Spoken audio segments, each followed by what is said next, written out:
I was running the excavator when my phone buzzed against my hip. 3:30 on a Tuesday, middle of another foundation pour, and Frank Morrison was calling me. Frank never called during work hours. Hell, Frank barely called at all. We'd been neighbors for 8 years, nodding over fence posts and borrowing tools, but phone calls meant something was wrong. I shut down the machine and climbed out, hard hat tucked under my arm as I answered. "What's up, Frank?" I said into the phone. "Mike." His voice came back with that flat military tone he used when things got serious. 20 years in the Army had taught Frank to deliver bad news clean and quick. "You need to come home. Now." The construction site noise faded around me. "What happened?" "Emily? Okay?" I asked quickly. "There's a black sedan in your driveway that ain't yours," he replied grimly. The words hit like a punch to the gut. 16 years of marriage, and I'd never questioned Emily's faithfulness. Not once. We'd built something solid together. Or so I thought. The house, the routine, the quiet comfort of knowing someone was waiting for you at the end of every hard day. "You sure it's not her sister's car?" I asked. Even as I said it, I knew it was bullshit. Sarah drove a white Honda, same one for 3 years. "Mike, I've been watching for 40 minutes. That sedan's been there since noon. Emily came home at 12:15. She's been inside with whoever drives that car ever since," Frank explained. My hands started shaking. The phone felt slippery against my ear, and I had to grip it tighter. Around me, the crew kept working, pouring concrete like the world hadn't just tilted sideways. "Frank," I started, "get in your truck and drive home. Don't call her. Don't text. Just come home and park on the street. I'll be waiting," he commanded. Then the line went dead. I stood there for a full minute, staring at the phone, trying to process what Frank had just told me. Emily. My Emily. The woman who made coffee every morning at 5:45 so it would be ready when I woke up. Who fell asleep watching old movies on my shoulder every Sunday night. Who'd cried when we couldn't have kids and held my hand through my father's funeral last spring. But Frank didn't make mistakes. 20 years of military service had trained him to observe and report facts, not speculation. If he said there was trouble at my house, there was trouble at my house. I told my foreman I had a family emergency and drove home in a haze. The familiar streets of our neighborhood looked different somehow, like I was seeing them through someone else's eyes. The Hendersons' yellow house with the overgrown hedge. The stop sign at Maple and 3rd where teenagers always ran the red. The coffee shop where Emily and I had our first date 17 years ago. All of it felt foreign now, like props in a play I didn't know I was performing in. Frank was waiting in his driveway when I pulled up. He walked over to my truck before I'd even turned off the engine, moving with that purposeful stride that had never left him despite being retired for 5 years. His gray hair was buzzed short, and his weathered face was set in hard lines. "Black Audi," he said without preamble. "License plate starts with JTR. Been here 2 hours and 20 minutes. I looked at my house, our house, and saw the sedan parked in the driveway like it belonged there. Right where I usually parked my pickup after work. The front door was closed, but the living room curtains were drawn tight. They were never closed during the day. "What do I do?" I asked. The words came out cracked and small. Frank's expression softened just a fraction. "You document everything. Get your phone out and start recording. Whatever you find in there, you record it. Don't react, don't yell, don't throw punches. Just record," he instructed firmly. "Frank, I can't," I protested. "You can and you will," he interrupted. "You've got 16 years invested in this marriage and half your assets tied up in that house. You don't want to give her lawyers any ammunition to use against you, so you stay calm, you record everything, and you let the evidence speak for itself." He was right. I knew he was right. But knowing something and doing it are two different things when your world is collapsing around you. I pulled out my phone and opened the camera app. My hands were steadier now. Something about having a plan, even a terrible one, helped focus my mind. "I'll be right behind you," Frank assured me. just in case. We walked across the street together, our footsteps loud on the asphalt. The afternoon sun was bright and warm, birds singing in the oak tree we'd planted for our 10th anniversary. Everything looked normal except for that black sedan sitting in my driveway like an accusation. The front door was unlocked. It was never unlocked when Emily was home alone. She was paranoid about security, always double-checking the locks before bed. But today, it turned easily under my hand. I started recording as I stepped inside. The living room looked normal except for the men's jacket draped over the back of my leather recliner. A jacket I'd never seen before, expensive-looking charcoal wool. On the coffee table sat 2 wine glasses, both half empty, next to a bottle of the good Cabernet we'd been saving for our anniversary next month. My throat tightened, but I kept the camera steady. A trail of clothes led from the living room toward the stairs. Emily's blue blouse, the one she'd worn to work that morning, crumpled on the hardwood floor. A man's dress shirt draped over the banister. Her black skirt at the bottom of the steps. Each piece of clothing was another nail in the coffin of our marriage. But I recorded them all. Frank stayed close behind me, saying nothing, his presence solid and reassuring. The sounds from upstairs made my stomach clench. Low murmurs, rhythmic creaking, the unmistakable sounds of betrayal happening in the bed I'd shared with my wife for 16 years. I climbed the stairs slowly, recording every step, every sound. The bedroom door was half open, and through the gap I could see moving shadows on the wall. My wall, in my bedroom, in my bed. Frank's hand touched my shoulder briefly, not restraining, just reminding me he was there. I reached the door, took a deep breath, and pushed it open wide.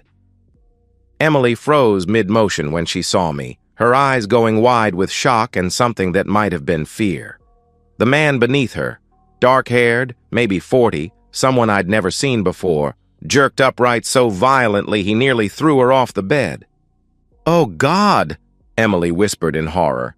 "Mike, this isn't what it looks like." I kept the camera rolling, capturing everything.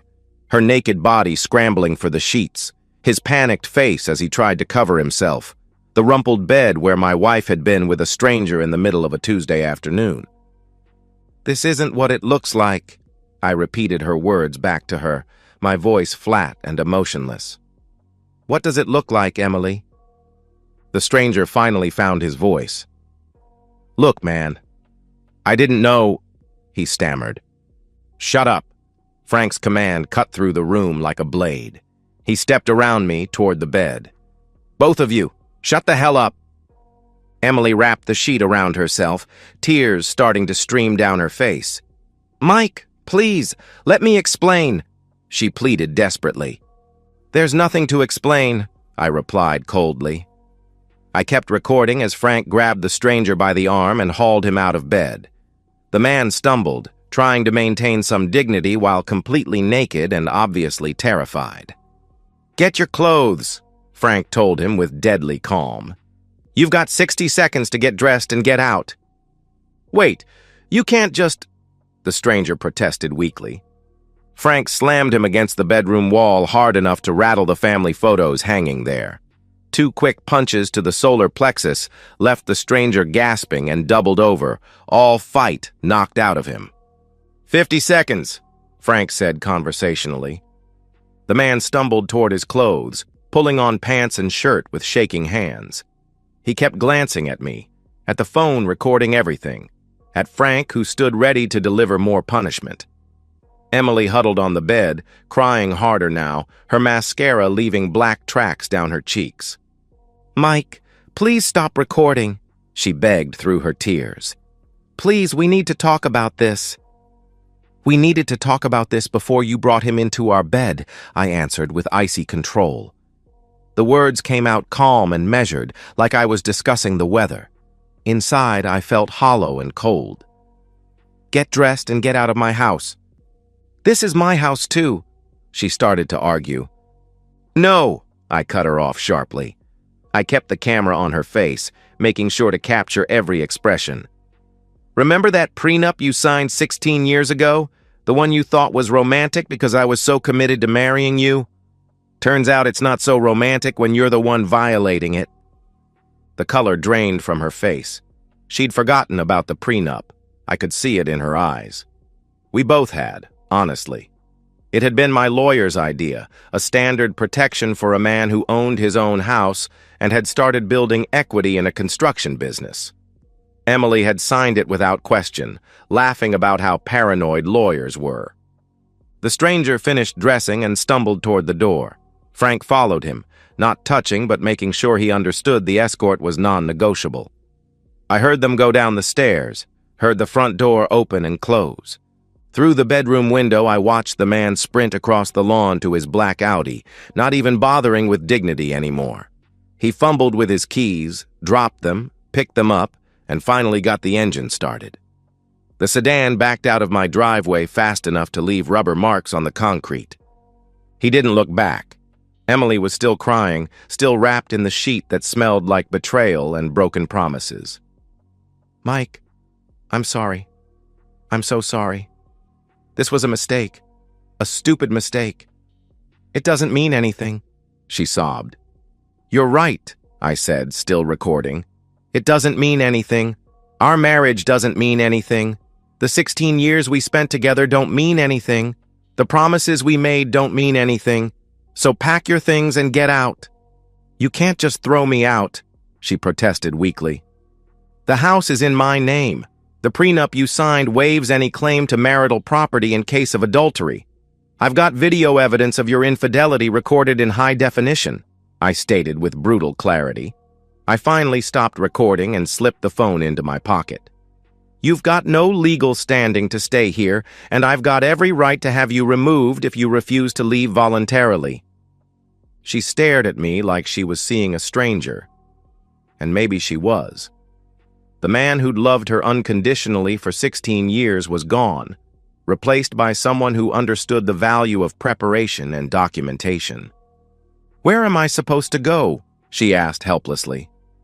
"That's not my problem anymore," I replied without emotion. Frank returned, closing the bedroom door behind him. "Coast is clear. Your boyfriend won't be coming back anytime soon," he reported. "He's not my boyfriend," Emily whispered. "Then what is he?" I asked directly. She couldn't answer, couldn't explain, couldn't justify what I'd walked in on. So she cried instead, like tears would somehow wash away what I'd seen and recorded. "Get dressed," Frank told her with firm authority. "Pack what you need tonight. You can come back for the rest when Mike's at work, but you're not staying here." Emily looked between us, searching for some crack in our resolve. Finding none, she slowly got up and began pulling on clothes with shaking hands. Every movement was careful and deliberate, like she was afraid sudden motion might shatter whatever remained of her world. 20 minutes later, she was gone. Suitcase packed, car loaded, driving away from the house we'd shared for 16 years of marriage. She didn't say goodbye, didn't try to explain again. Just left, taking nothing that wasn't clearly hers. Frank locked the front door behind her and turned to me. "Beer?" he offered simply. I nodded. We settled in the living room, cold bottles in hand, watching a baseball game on the television like it was any other Tuesday evening.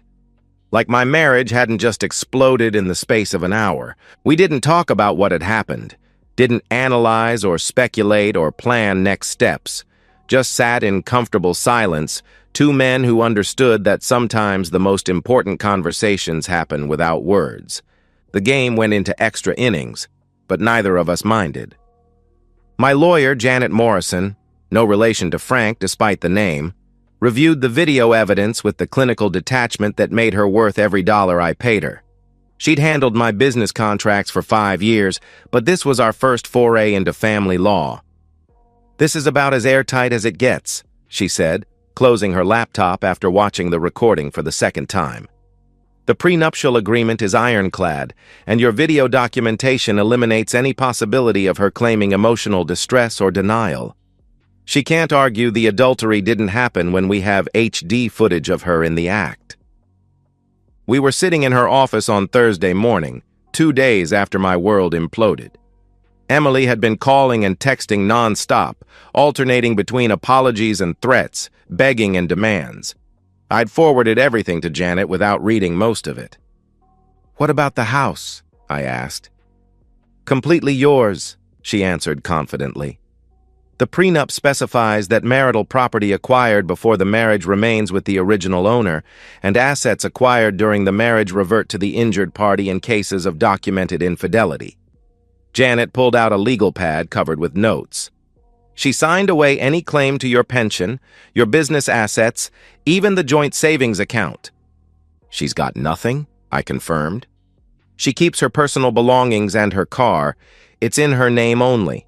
Everything else belongs to you," Janet explained with professional satisfaction. "The divorce should be finalized within 60 days if she doesn't contest it." "What if she does contest?" I pressed. "With this evidence?" Her lawyer would advise against it. "Any judge who sees this video will rule in your favor, and she'll end up paying both legal fees. She's better off accepting the settlement and moving on," she replied matter-of-factly. That afternoon, Emily's parents showed up at my house. Bob and Margaret Sullivan had been part of my life for 17 years, from our dating days through the wedding and all the holidays since. They'd always treated me like the son they'd never had. Now they looked ashamed and tired. "Mike," Bob started, his voice heavy with regret. "We came to apologize." I invited them in, offered coffee, they declined. We sat in the living room where Emily had entertained her lover just 2 days ago, the wine glasses long since washed and put away. "We raised her better than this," Margaret said, her eyes red from crying. "I don't understand how she could do such a thing to you, to your marriage." "She made her choice," I said simply. "We want you to know that we don't support what she did," Bob continued earnestly. "We told her she brought this on herself, that she has no right to expect forgiveness or sympathy.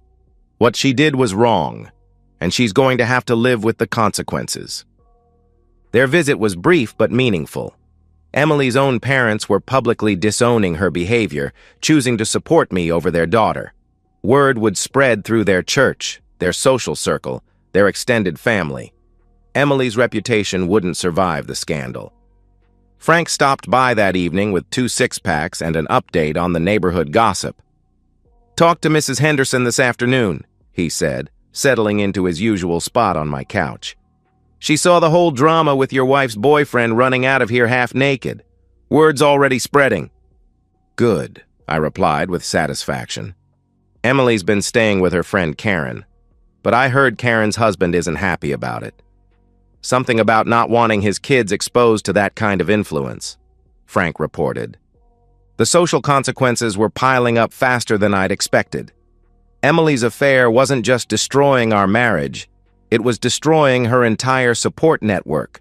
Friends who'd known us as a couple were choosing sides, and the video evidence made those choices easy. My phone buzzed with a text from Janet. Her lawyer called. "She wants to meet tomorrow to discuss terms. Sounds like she's ready to cooperate." I showed the message to Frank, who nodded approval. "Smart move on her part. Fighting this would just make it worse for her," he observed. "Think she'll sign?" I asked. "She doesn't have a choice," he replied with certainty.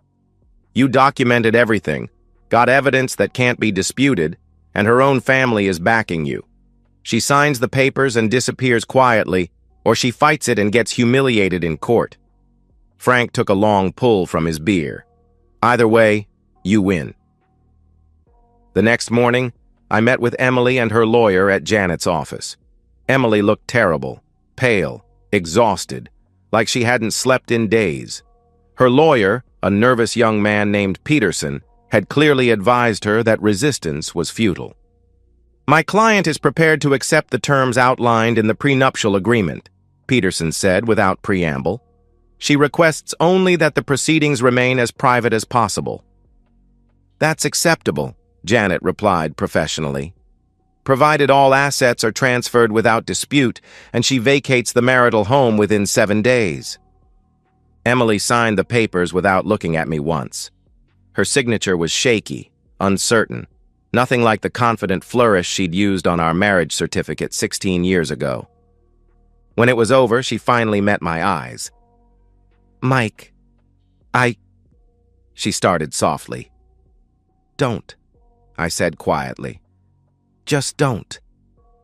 She nodded and left with her lawyer, walking out of my life as quietly as she'd signed it away. The whole process took less than an hour. The divorce was finalized on a Friday morning in late March, exactly 58 days after I'd caught Emily with her lover. Judge Harrison reviewed the evidence, confirmed the prenuptial agreement, and granted the dissolution without comment or delay. Emily didn't contest anything, didn't ask for reconsideration, didn't even attend the final hearing. Janet handed me the decree with professional satisfaction. "It's done. The house, your business assets, your pension, the joint accounts, everything transfers to you as of today. She keeps her car and personal effects, nothing else," she confirmed. I felt a strange mixture of relief and emptiness. 16 years of marriage reduced to legal documents and asset transfers. But it was clean, final, and completely in my favor. Emily's parents had been true to their word. At Sunday service the week before, Bob Sullivan had publicly apologized to me in front of the entire congregation, stating that his daughter had betrayed not just her marriage vows, but the values they'd tried to instill in her. The pastor, a kind man named Father Mackenzie, had offered his support and prayers for my healing. The social ostracism was swift and complete. Emily's book club expelled her. The charity organizations where she'd volunteered quietly removed her from their boards. Even the grocery store clerks who'd known us for years treated her with cool politeness when she came to town. The mysterious lover never reappeared. Frank had done some discreet checking. The license plate belonged to a rental car, paid for by a credit card tied to a business address 3 towns over. Whether he was married, single, or just a coward, he'd vanished completely after his humiliating encounter with Frank's fists. "Probably has a wife and kids," Frank speculated one evening as we watched the sunset from my back porch. "Type of man who runs naked from another man's house isn't the type to stick around and face consequences." Emily left town the day after the divorce was finalized. I heard from Mrs. Henderson that she'd loaded her car with boxes and suitcases, leaving behind even the furniture that had technically been hers. She didn't say goodbye to anyone, didn't leave a forwarding address, just drove away like she was fleeing a crime scene. In a way, she was. I spent Saturday afternoon changing the locks, more for psychological closure than security. Every key, every access code, every way she'd once entered my life was now sealed off. The house was truly mine now, legally and practically. Sunday evening, I sat in my kitchen reviewing bank statements and legal documents. The joint accounts had been substantial. Emily had been a good saver, I'd give her that. Her teacher's salary wasn't huge, but she'd contributed faithfully to our shared goals. Now those savings were mine entirely, along with the house, my business, and 16 years of accumulated assets. The prenup had protected everything. The video evidence had made her lies impossible. Frank's intervention had eliminated any threat from her lover. My lawyer's expertise had expedited the process. Every piece had fallen into place exactly as it should. Frank knocked on the back door around 8 o'clock, carrying a bottle of good whiskey and wearing a satisfied expression. "Figured we should mark the occasion properly," he said, setting the bottle on my kitchen table. "Complete victory deserves proper celebration." We drank to justice served and lessons learned, to the value of preparation and the importance of loyal friendship, to the truth that some betrayals can't be forgiven, only punished. The whiskey was smooth and expensive, nothing like the cheap beer we usually shared. It felt appropriate for the moment, a toast to endings and new beginnings, to the closing of one chapter and the opening of another. "What's next?" Frank asked as the bottle emptied. I looked around my kitchen, my house, my life reclaimed and secured. "Whatever I want," I said with quiet satisfaction. That's the beauty of a clean break. No complications, no entanglements, no one to answer to but myself. Frank nodded approvingly. Freedom earned through smart planning and decisive action. Your old man would be proud, he observed. He was right. My father had been a practical man who believed in preparation, documentation, and following through on consequences. He'd taught me to think strategically, to protect what was mine, and to never let anyone take advantage of my trust twice. Emily had counted on forgiveness, on emotional reaction, on the assumption that 16 years of marriage meant something more than legal contracts and recorded evidence. She'd been wrong about all of it. The house was quiet after Frank left, but it wasn't empty. It was mine, completely and legally mine, filled with the satisfaction of justice served and the peace that comes from knowing the truth had prevailed. I went to bed that night in clean sheets, in my own house, with no secrets or lies poisoning the air. For the first time in months, I slept without dreams. 3 months later, Frank and I have settled into our ritual. Every Friday at 6:30, we sit on my front porch with cold beer and watch the quiet street. The neighborhood hasn't changed much. Same houses, same families, same peaceful rhythm of suburban life. But everything looks different now through the lens of hard-earned wisdom. The black sedan never returned. Emily never returned. The coward who'd fled my house naked and terrified never showed his face in our town again. Some problems, handled decisively, solved themselves permanently. My construction business is thriving.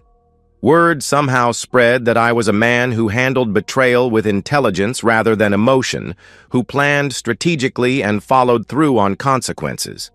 Clients respect that kind of character, and my reputation for reliability has never been stronger. The house feels more like home now than it ever did during my marriage. No hidden lies, no secret resentments, no wondering what was happening while I worked late at job sites. Just honest space for an honest man to live an honest life. Frank takes a long pull from his beer and nods toward the Hendersons' house, where their teenage daughter is saying goodbye to her boyfriend on the front steps. Kid's got good sense, he observes approvingly.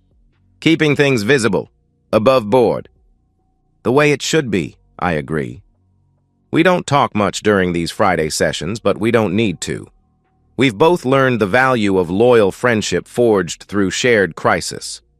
Frank saw trouble coming and warned me. He helped me gather evidence instead of acting on emotion. He eliminated the threat when it needed eliminating. That kind of loyalty can't be bought or faked. The sun sets behind the oak trees, casting long shadows across the street where I once lived, lies without knowing it. Now I live truth, documented and verified, with a friend who understands the importance of watching out for each other. Sometimes Emily's parents drive past on their way to evening church services. Bob always waves. Margaret sometimes nods. They've never asked about their daughter, never mentioned where she went or what she's doing now. Some chapters close completely when they end. At 7:30, Mrs. Henderson brings out her garbage cans for tomorrow's pickup. Mr. Peterson walks his dog past our house, stopping to chat about the weather or the latest city council meeting. Normal life continuing normally, the way it should when everyone's honest about who they are and what they want. Frank finishes his beer and stands to leave, same as every Friday. Good week, he says simply. Good week, I agree. I stay on the porch after he goes, watching the street grow quiet as families settle in for the evening. Lights come on in windows. Television screens flicker blue in darkened living rooms. The ordinary magic of people living honest lives in honest homes. My phone doesn't ring with desperate calls or angry texts anymore. My mailbox doesn't fill with lawyers' letters or bills for someone else's mistakes. My house stays exactly as I leave it. No evidence of betrayal hidden in bedroom shadows or wine glasses on coffee tables. The peace isn't just the absence of conflict. It's the presence of truth, earned through strategic thinking and decisive action. It's knowing that preparation matters, that loyalty has value, and that some bridges burn completely when they're built on lies. At 8 o'clock, I lock up and go inside, turning off the porch light behind me. Tomorrow, I'll work another honest day, come home to my honest house, and know that everything I see is exactly what it appears to be. Next Friday, Frank and I will sit here again, watching over our quiet street like sentries guarding against the return of lies and betrayal. Two men who learned the hard way that some friendships are forged in crisis, some victories are earned through preparation, and some peace comes only after justice is served. The street is empty now, peaceful under the streetlights. No black sedans, no hidden threats, no secrets waiting to destroy what took years to build.